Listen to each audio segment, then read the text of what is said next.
What is going on, guys? I am the FD Guru, bringing to you guys another episode of my NBA DFS podcast. And we have a fairly big slate tonight.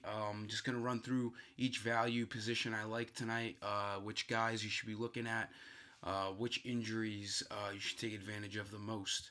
So, we're looking to roll into tonight on a little streak here. Cash and GBP NBA won last night. Hockey cash as well.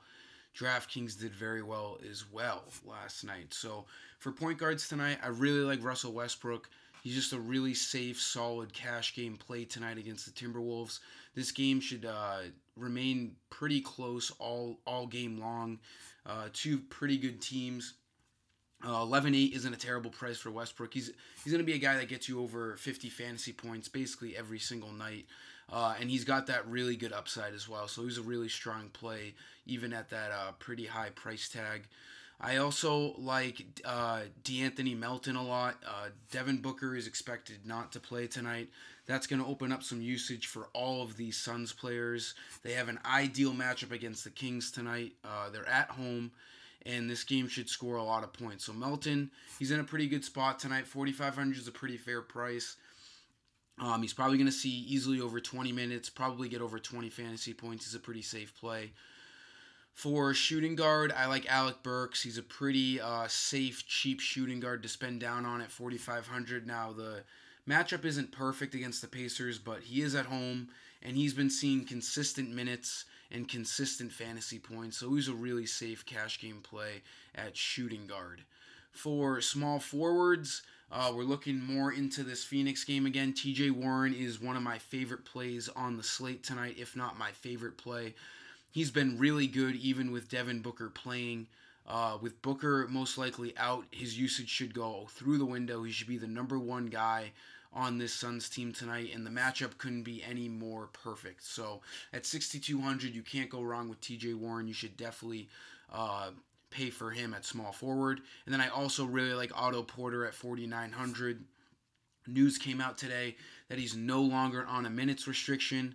Even on that minutes restriction off the bench, he's been killing it over the last two games. 4,900 is probably the last time we're going to see his price where it is right now. He'll probably get elevated on his next game with his minutes being back to normal. So take advantage of this price tag tonight.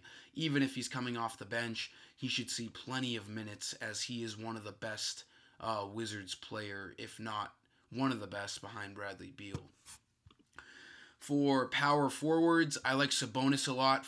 It depends. If Turner's out, I love Sabonis in cash games. If Turner's in, more of a GBP play, but you can honestly put Sabonis in cash games no matter what. He's been really solid over the past week or two, so 7,100 is a pretty fair price. It's when his price gets up towards 8,000 where he starts to get a little tricky, but 71 is a really good price for him. I don't mind him at all. And I also like Noah Vonleh. He's a good GPP play at 6,100. If they can stay in this game against the Warriors, which they probably won't, he could really light it up. I think this game plays out pretty well for him, but you do have that risk of there being a blowout and the Knicks just emptying their whole bench in the fourth quarter, so keep an eye on that. I also love Joel Embiid at center tonight if you can spend up for him. 11.5 is a fair price. He has a known track record against the Wizards. They have no one to cover him. They're going to have the younging Thomas Bryant on him. He won't know what to do with Embiid. Embiid should have his way with the Wizards tonight. So if you can spend up there, by all means, go for it. I also really like Whiteside as a GPP play. His inconsistency is terrible, but his upside is fantastic. He has a really good matchup against the Nuggets tonight. If he can stay out on the court, he can really, really go off. 2 games ago against the Wizards, he had 49. But as you can see, his game log is so up and down. Really, really hard to trust in cash games. But as a tournament flyer, I don't mind Whiteside at 7,300. That'll sum up today's video, guys. I hope the quickness of it makes it really convenient for you. Like the video and subscribe, please. I will be back tomorrow. I am the FD Guru, and I'm saying...